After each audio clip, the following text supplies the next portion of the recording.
नमस्कार, news and competition cracker channel में आपका स्वागत है। देखते हैं आज की महत्वपूर्ण खबरें। बुलडोजर न्याय पर सुप्रीम कोर्ट की रोक। सुप्रीम कोर्ट ने बुधवार को अहम फैसला देते हुए कहा कि आपराधिक मामलों में महज आरोपी होने के आधार पर किसी के घर को बुलडोजर से नहीं गिराया जा सकता। यदि सरकार उचित कानूनी प्रक्रिया का पालन किए बगैर किसी का घर गिराती है तो उसे सत्ता और शक्ति का दुरुपयोग माना जाएगा। पिछले कुछ समय से बुलडोजर से न्याय देने के चलन पर रोक लगाते हुए शीर्ष अदालत ने कहा कि कार्यपालिका न तो अपना आप जज बन सकती है और ना ही किसी के आरोपी को दोषी घोषित कर सकते हैं, उसका घर गिरा सकते हैं। जस्टिस BR गवई और KB विश्वनाथन की पीठ ने यह फैसला दिया है। साथ ही देश भर में अतिक्रमण और अवैध निर्माण हटाने को लेकर दिशा निर्देश भी जारी किए गए। कोर्ट ने कहा कि यह निर्देश किसी सार्वजनिक स्थान जैसे सड़क, गली, फुटपाथ, रेलवे लाइन, नदी या जल निकाय में अनाधिकृत निर्माण को तोड़ने के मामले में लागू नहीं होगा। उस मामलों में भी लागू नहीं होगा जहां अदालत ने तोड़फोड़ के आदेश दिए हों। दून में बड़ा प्रदूषण, QI पहुंचा 300 के करीब।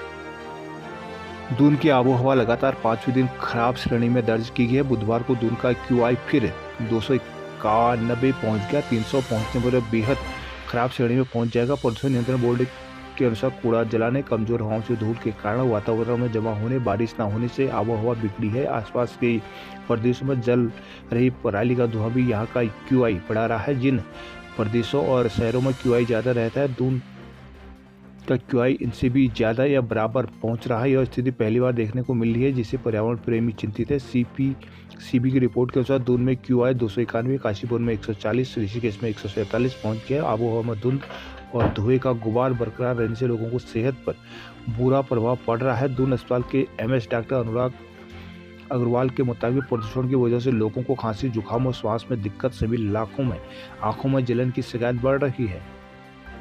गैरसैंण अगले साल 1.5 लाख और लखपति दीदी बनाएंगे धामी।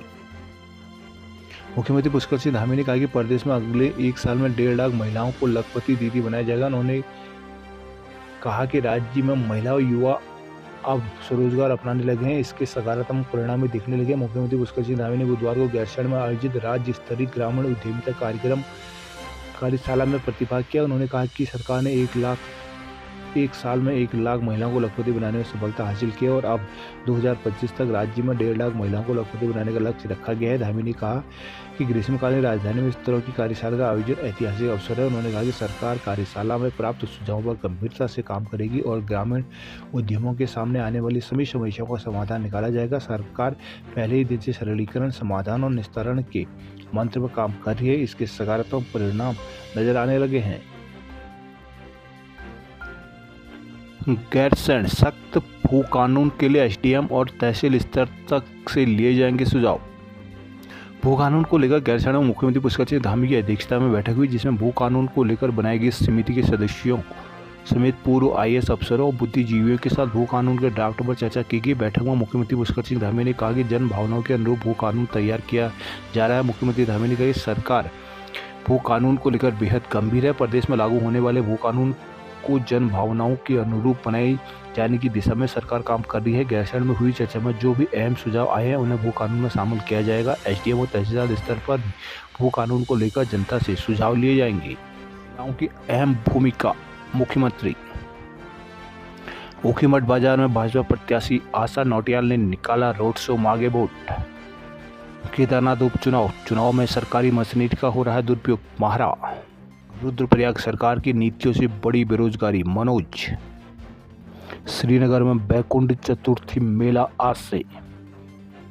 श्रीनगर का 7 दिवसीय बैकुंठ चतुर्दशी मेला व विकास प्रदर्शन का शुभारंभ आज प्रदेश के मुख्यमंत्री पुष्कर सिंह धामी द्वारा किया जाएगा। मेले के शुभारंभ से पूर्व बुधवार को कैबिनेट मंत्री और श्रीनगर विधायक डॉक्टर धन सिंह रावत ने मेला स्थल आवास विकास मैदान पर पहुंचकर भूमि पूजन किया। इस दौरान उन्होंने मेला व प्रदर्शनी स्थल का भी निरीक्षण कर संबंधित अधिकारी को आवश्यक दिशा निर्देश दिए। डॉक्टर रावत ने कहा कि धार्मिक और सांस्कृतिक विरासत को संजय इस मेले को भव्य और आकर्षक बनाने के लिए विशेष प्रयास किए जा रहे हैं। कहा कि मेले को और अधिक आकर्षक रूप देने के लिए इस बार गुरुवार को धारी देवी मंदिर से कमलेश्वर मंदिर तक जल कलश यात्रा निकाली जा रही है। भगवान कमलेश्वर को अलकनंदा का पवित्र जल चढ़ाया जाएगा। हायर एयर बैलून भी आकर्षण केंद्र होगा। उन्होंने कहा कि कमलेश्वर मंदिर में खड़ दिया अनुदान अनुष्ठान में प्रतिभाग करने वाले श्रद्धालुओं के लिए भोजन की व्यवस्था की गई है। बद्रीनाथ धाम में कपाट बंदी की प्रक्रिया हुई शुरू।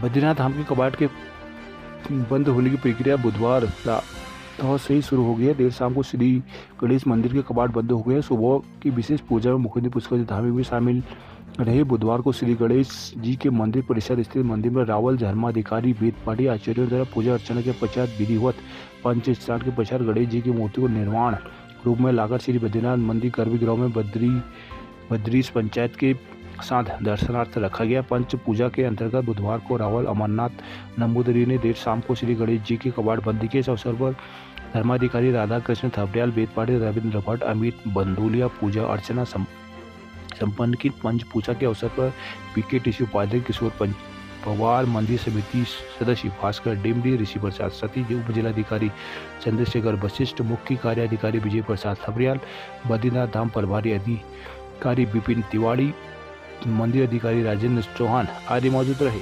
श्रीनगर में नवजात की मौत पर परिजनों का अस्पताल में हंगामा। पौड़ी में घास पर्व पर ढोल दमाओं की थाप पर लोगों ने खेला भैलो। देहरादून उपनल कर्मियों के मामले में राजभवन जाएगी कांग्रेस। हल्द्वानी सड़क चौड़ीकरण की जद में आए व्यापारियों को मिलेगी दुकान। हल्द्वानी सड़क चौड़ीकरण की जद में आए शहर के कारोबारी को मंगल पड़ाव में दुकानें आवंटित की जाएंगी, जिसके लिए बुधवार को निगम सभागार में प्रशासन नगर निगम के अधिकारियों की बैठक हुई। तय किया गया कि सड़क चौड़ीकरण की जद में आए कारोबारी को फिर से चिन्हित किया जाएगा, जिसके तहत पूरी तरह से प्रभावित दुकानदार को मंगल पड़ाव स्थित पार्किंग में बनी दुकानें आवंटित की जाएगी। सड़क चौड़ीकरण के तहत पूरी तरह से प्रभावित हुई दुकानदारों को दुकानें आवंटित करने के लिए बुधवार को नगर निगम सभागार में अधिकारियों की बैठक हुई। सिटी मजिस्ट्रेट AP वाजपेयी ने बताया कि सड़क चौड़ीकरण के तहत 24 दुकानदारों के पूरी तरह से प्रभावित होने की सूची तैयार की गई है, जबकि नगर निगम ने मंगल पड़ाव में 22 अस्थायी दुकानें तैयार की है, जिसके चलते सड़क चौड़ीकरण की जद में पूरी तरह से प्रभावित दुकानदारों को फिर से चिन्हित किया जाएगा। क्षेत्र में वास्तविक रूप से प्रभावितों को ही दुकान आवंटित की जाएगी, जिसके लिए फिर से सर्वे कराया जाएगा। बैठक में नगर आयुक्त विशाल मिश्रा, नगर सहायक आयुक्त गणेश भट्ट, कर निरीक्षक महेश पाठक समेत नगर व प्रशासन के कर्मचारी व अधिकारी मौजूद रहे। मुक्तेश्वर सतौली कपुड़ा सड़क कार्य रोकने पर भड़के ग्रामीण। बॉक्सिंग में रामनगर की बेटियां हल्द्वानी के बालक छाए। जिला खेल महाकुंभ में बुधवार को अंडर-20 बॉक्सिंग स्पर्धा हुई, जिसके लिए 45-48 किलोग्राम भार वर्ग में रामनगर की उर्मिला मनराल में प्रथम और हल्द्वानी की हिमानी बिष्ट ने द्वितीय स्थान प्राप्त किया। इसके 48-51 किलोग्राम भार वर्ग में रामनगर की कोमल प्रथम, रामनगर की ही हिमानी द्वितीय, हल्द्वानी की दिया हयांकी और नैनीताल की नर्मदा चंद्र तृतीय स्थान पर ही। बालिका बॉक्सिंग के 51 और 54 किलोग्राम भार वर्ग में नैनीताल के बबीता टमटा प्रथम, रामनगर की ज्योति गोसावी द्वितीय रही। इसके अलावा 54-57 किलोग्राम भार वर्ग में हल्द्वानी की काजल प्रथम और हल्द्वानी की ही मीनाक्षी द्वितीय स्थान पर रही। हल्द्वानी में जल जीवन मिशन फेल, 75% काम अभी तक अधूरा।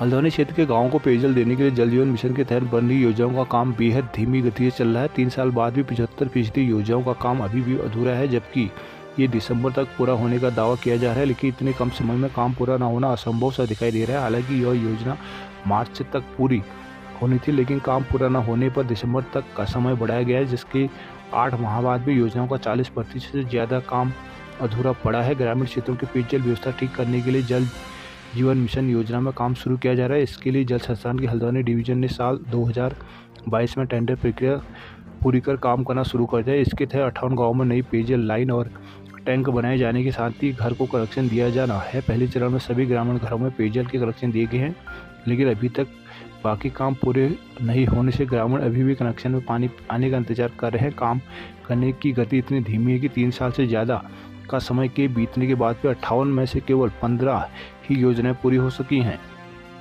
टनकपुर बागेश्वर रेल लाइन पर 142 साल में तीसरी बार सर्वे हुआ फिर शुरू। टनकपुर बागेश्वर रेल लाइन पर 142 साल में तीसरी बार सर्वे का काम शुरू हुआ है। इसका लार्ग इंजीनियरिंग संस्था ने चिन्हित कर पिलर लगाने का काम शुरू कर दिया। वर्ष 1882 में अंग्रेजों ने पहली बार रेल लाइन का सर्वे कराया था। 169.99 वर्ग किलोमीटर लंबी लाइन की अनुमानित लागत 44,140 करोड़ रुपए बताई जा रही है। टनकपुर बागेश्वर रेल लाइन पहुंचने का सपना एक बार फिर से साकार होता दिख रहा है। टनकपुर के शारदा नदी से होते हुए बहुप्रतीक्षित टनकपुर बागेश्वर रेल लाइन का सर्वे काम फिर शुरू हो गया। कई चरणों में हुए सर्वे के बाद नोएडा की कार्यकारी संस्था sky lark engineering designing private limited की टीम ने टनकपुर से बागेश्वर के लिए जमीन का चिन्हीकरण करना शुरू कर दिया। कई जगहों में पिलर लगाने का काम चल रहा है। रेल लाइन के लिए कई हेक्टेयर जमीन का अधिग्रहण किया जाना है। टनकपुर बागेश्वर रेल लाइन अंग्रेजों के समय में 1882 में पहली बार ब्रिटिश शासनकाल में टनकपुर बागेश्वर रेल लाइन का सर्वे होता है, जिसके बाद तत्कालीन रेल मंत्री लालू प्रसाद के कार्यकाल में भी सर्वे होता है। रेल लाइन को लेकर लोग आंदोलन भी कर चुके हैं। पिथौरागढ़ जलजीवी मेले के लिए अब तिब्बती व्यापारी का हिस्सा नहीं।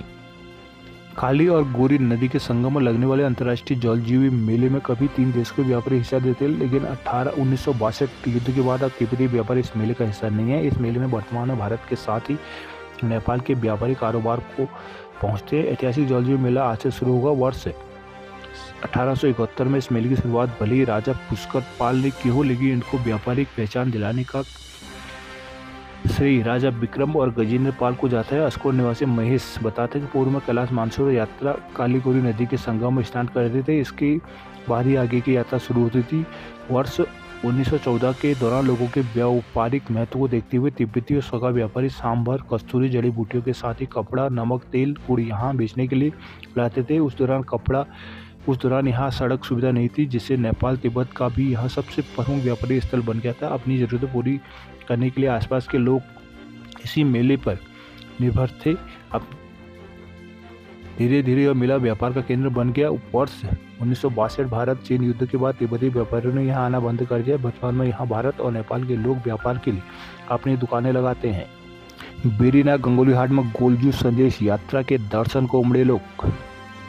अपने धरोहर संस्था के तत्वाधान में आयोजित गोलजू संदेश यात्रा बागेश्वर से यहाँ पहुँचे, जहाँ लोग स्थानीय पुष्प वर्षाकाल ढोल दमाओं के साथ यात्रा का भव्य स्वागत किया। इस दौरान जगह जगह गोलजू संदेश यात्रा के दर्शनों के लिए जुटे है। तत्पश्चात यात्रा यहाँ से गंगोलीहाट को रवाना हुई। बुधवार को गोलजू संदेश यात्रा के संयोजक उमेश शाह ने बताया कि प्रति 3 वर्षों में यात्रा निकाली जाती है, जो उत्तराखंड के चंपावत जिले से प्रारंभ होते हैं। यह यात्रा 13 जिलों और 75 मंदिरों से होकर चंपावत में ही समाप्त होनी है। कहा कि यात्रा हमारी संस्कृति और धरोहर को बचाने के उद्देश्य से निकाली जा रही है। यात्रा के महामंत्री भुवन कांडपाल ने बताया, गोलजू देवता को कुमाऊं में न्याय के देवता के रूप में पूजा जाता है। यात्रा के माध्यम से युवा पीढ़ी तक संस्कृति और धरोहर को पहुंचाना है। इस दौरान उत्तराखंड की संस्कृति के बारे में भी बताया गया है। यहाँ ललित पंत, जीवन पंत, भूपेश पंत, पंकज पंत आदि मौजूद रहे। प्रदेश के सभी छात्रों की बनेगी अपार आईडी। प्रदेश के सभी सरकारी और निजी स्कूलों में जल्द ही 12वीं तक के विद्यार्थियों के लिए automated permanent academic account registry अपार आईडी तैयार की जाएगी। इसको लेकर शिक्षा महानिदेशक के आदेश जारी करने के बाद निदेशालय ने सभी जनपदों ब्लॉक स्तर के अधिकारियों को दिशा निर्देश जारी किए गए हैं। इसे लागू करने से छात्रों को कई फायदे मिलेंगे। मसलन छात्र इस कार्ड से प्रतियोगी परीक्षाओं के शुल्क में छूट पा सकेंगे। लाइब्रेरी और संग्रहालयों में प्रवेश निःशुल्क प्रवेश के साथ ही अन्य सुविधाएं भी मिलेंगी। यह आधार की तरह विद्यार्थियों के लिए 12 अंकों का यूनिक आइडेंटिफिकेशन कार्ड होगा, जिसमें उनकी शैक्षिक उपलब्धियों और अन्य रिकॉर्ड भी शामिल होंगे। नई शिक्षा नीति 2020 के तहत शुरू हुए one nation one student ID के आधार पर ही यह अपार आईडी काम करेगी। इसका उद्देश्य है कि एक आईडी के माध्यम से दुनिया के किसी भी कोने में विद्यार्थी अपने शैक्षणिक रिकॉर्ड को डिजिटली देख सके और उनका उपयोग कर सके। अल्मोड़ा में पटना दिल्ली वाले लोगों ने खरीदे करोड़ की जमीनें। अल्मोड़ा प्रशासन ने कार्रवाई शुरू की तो जिले में गलत तरीके से भूमि खरीदने वालों के नाम सामने आने लगे हैं। प्रशासन ने बीते 20 साल में भूमि खरीदने वाले ऐसे 11 लोगों के खिलाफ कार्रवाई शुरू कर दी, जिन्होंने तय पत्रों शर्तों का पालन नहीं किया, जिसमें पटना, दिल्ली, हरियाणा, नोएडा सहित विभिन्न राज्यों के उद्योगपति शामिल है। प्रदेश भर में इन दिनों भू कानून की मांग जोर पकड़ है। लोगों की मांग पर सीएम पुष्कर सिंह धामी ने सभी जिलों के डीएम से रिपोर्ट देने को कहा था। प्रशासन की जांच में 23 लोगों के नाम सामने आए हैं, जिनमें से अधिकांश मामले कोर्ट में लंबित चल रहे हैं, लेकिन अब 11 ऐसे लोगों को सामने नाम आए हैं जिन्होंने यहां भूमि तो खरीदी, लेकिन तय शर्तों का पालन नहीं किया है। अल्मोड़ा में धत का जंगल, विभाग अब भी बेखबर। अल्मोड़ा चिड़ियाघर मार्ग के गंगनाथ के पास मंगलवार रात जंगल में आग लगी। आसपास के लोगों ने इसकी सूचना अग्निशमन विभाग को दी। मौके पर पहुंची फायर ब्रिगेड की टीम ने आग पर काबू पाया। नवंबर में ही आग बनागनी की घटना सामने आई है। वहीं वन विभाग को घटना की सूचना ही नहीं है। बीते साल जिले भर के जंगल धुधुकर जले थे। बनागनी की घटनाओं में 11 लोगों की जान भी गई थी। बनागनी की घटनाओं को सिलसिला जुलाई तक चला था, जिस पर काबू पाना विभाग के लिए चुनौती बन गया था। मानसून ने बनागनी को शांत तो किया। करीब 4 माह बाद मंगलवार रात जंगल में आग लगने की पहली घटना सामने है। अज्ञात कारणों से गंगनाथ के पास का जंगल धधक रहा था। आग की लपटें धीरे धीरे आगे बढ़ने लगी। इसकी सूचना आवाजाही करने वालों ने अग्निशमन विभाग को दी थी। अग्निशमन अधिकारी महेश चंद्र के नेतृत्व में टीम घटनास्थल पहुंची और एमएफई से पंपिंग कर एक होज पाइप से जंगल की आग को शांत किया। अग्निशमन अधिकारी ने बताया कि आग लगने से वन संपदा को भी नुकसान पहुंचा है। काशीपुर में वीडियोकॉन कंपनी के खिलाफ वाद दर्ज। रुद्रपुर में आमरण अनशन पर बैठे श्रमिकों की स्थिति हो रही है नाजुक।